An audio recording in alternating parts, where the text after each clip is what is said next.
invested in you. And let me tell you, the world needs your talents. Man, does it ever. The world needs a lot, and we need it from you.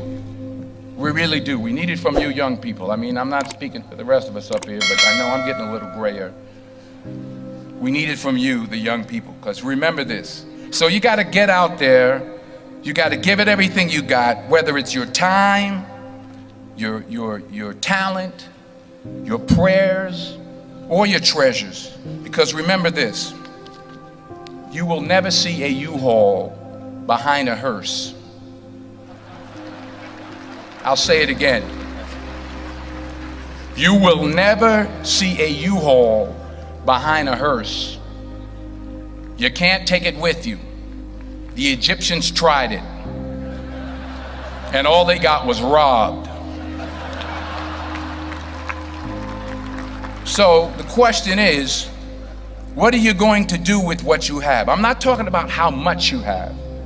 Some of you are business majors, some of you are theologians, nurses, sociologists. Some of you have money, some of you have patience, some of you have kindness, some of you have love, some of you have the gift of long suffering. Whatever it is, whatever your gift is, what are you going to do with what you have?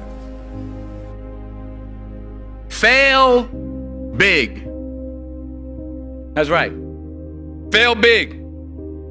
Today's the beginning of the rest of your life, and it can be very frightening. It's a new world out there. It's a mean world out there, and you only live once. So do what you feel passionate about. Take chances professionally. Don't be afraid to fail. There's an old IQ test, was 9 dots, and you had to draw 5 lines with a pencil within these 9 dots without lifting the pencil. The only way to do it was to go outside the box. So don't be afraid to go outside the box.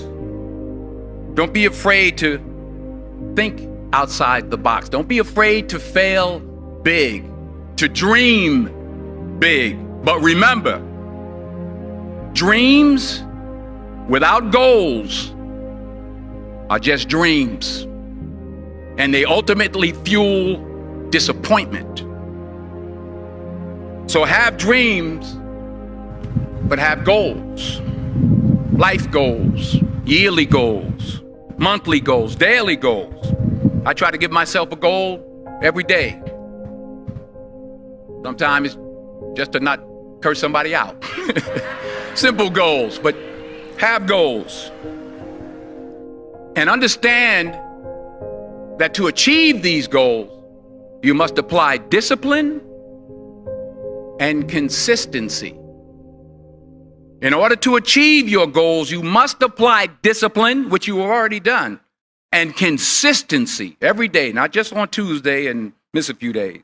You have to work at it every day. You have to plan every day. You've heard the saying, we don't plan to fail, we fail to plan.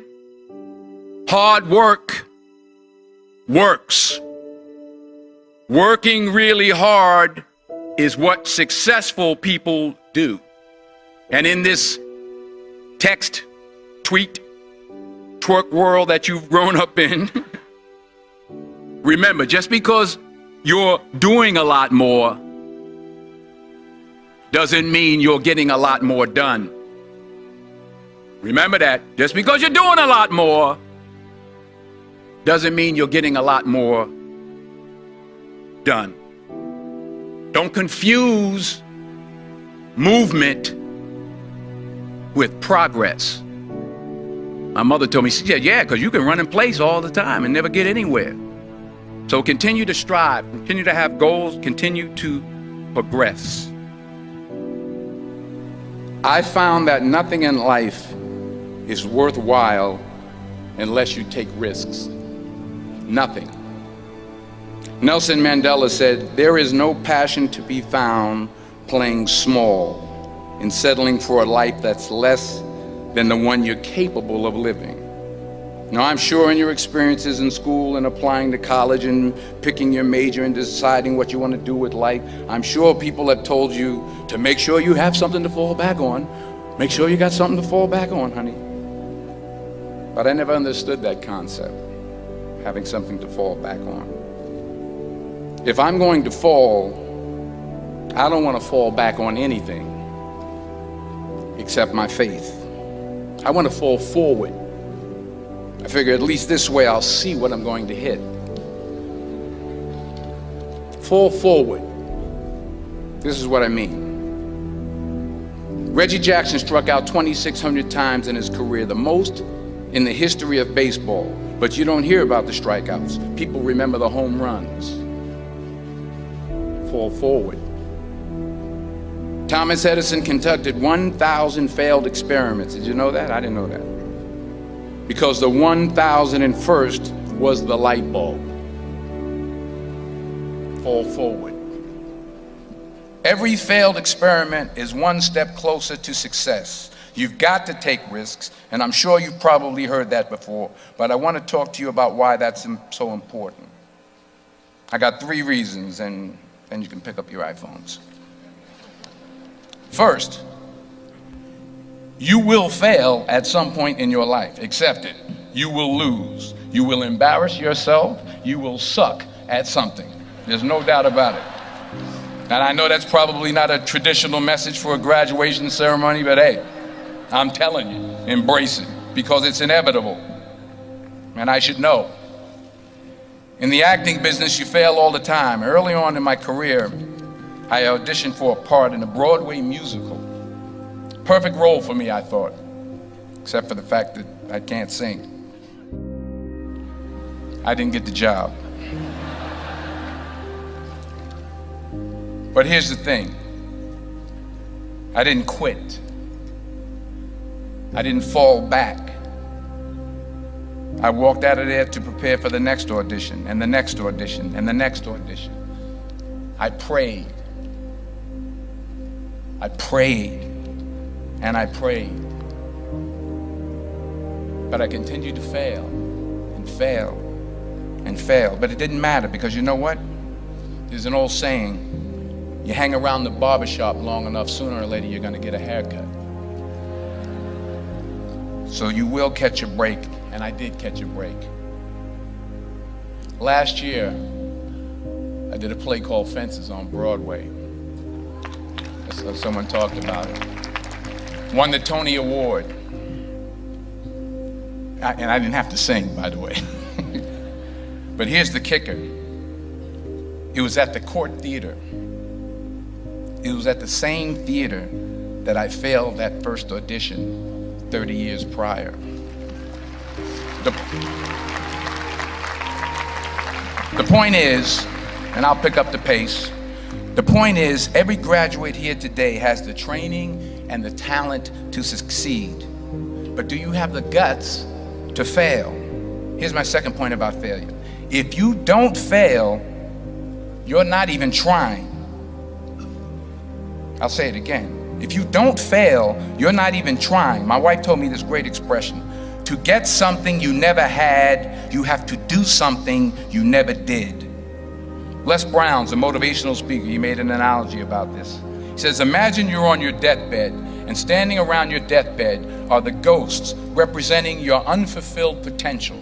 The ghost of the ideas you never acted on. The ghost of the talents you didn't use. And they're standing around your bed, angry, disappointed, and upset. They say, we came to you because you could have brought us to life, they say. And now we have to go to the grave together. So I ask you today,